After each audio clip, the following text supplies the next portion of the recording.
الإخوان والأخوات، أهلا ومرحبا بكم. اليوم صراحة بغيت نهضر لكم في واحد الموضوع اللي صراحة في كل مرة هدرت عليه في الصفحة ديالي إلا وكيخرج ليا داك النوع ديال الناس اللي كيعلقوا بواحد الطريقة سلبية جدا. الموضوع هو الدعم ديال الكساب. فملي كنهضر على هذا الموضوع هذا كيخرج لي واحد النوع ديال الناس اللي كيعلقوا بركة من الشكا والبكا، سيروا اعتمدوا على راسكم ولا بيعوا الكسيبة كاع وشوفوا لكم خدمة أخرى وغيرها من التعاليق السلبيه صراحه اللي ما عندها حتى اساس، والمنطق ما كيتقبلهاش.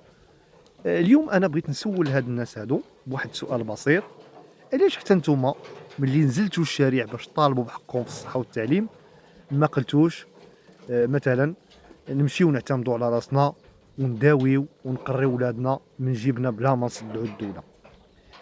هذا سؤال لكم. للاسف هاد الناس اللي ما بغاوش يفهموه هو ان الكساب راه ماشي تاجر خضر والفواكه ولا بياع وشراي في السوق المواشي باش نقولوا ليه سير اعتمد على راسك. هذا القطاع راه هو قطاع وطني وركيزه اساسيه في الامن الغذائي ديال البلاد، بحالو بحال التعليم والصحه وغيرها من القطاعات. فإلا طاح راه كيطيح مع المواطن كذلك. وإلا الدوله اليوم ما تدخلاتش وساندات هذا القطاع هذا غيجي واحد النهار اللي غادي نلقاو اللحم للاسف اغلى من الذهب. وساعتها يعني بحال هاد الناس هادو ما يجيوش ويقولوا لك انتوما الشناقه كتمصوا الدم ديال المسكين وغيرها من الهضره الخاويه ديالهم للاسف.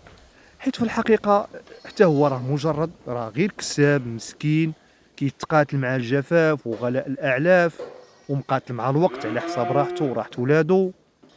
فالدوله ملي كدعم النقل مثلا راه كدعم النقل باش تحمي المواطن ما يخلصش ثمن الطوبيس والطاكسي غالي، كدعم كذلك التعليم باش يكون بالمجان، وكدعم كذلك قطاع الصحه باش المريض يتعالج بثمن رمزي.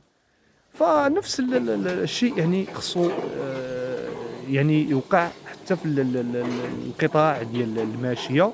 وليكن في علمك فقط أن الدعم ماشي صدقة من الدولة، ولكن راه هو استثمار في استقرار الأسعار وضمان أن المواطن البسيط يلقى اللحم فوق المائدة ديالو بثمن معقول. فهذا هو اللي بغيناكم تفهموه، ولكن للأسف بعض الناس راه ما كيفهموش، يعني كيهضروا دائما عن فراغ. كنقول الله يهدي ما خلقوا.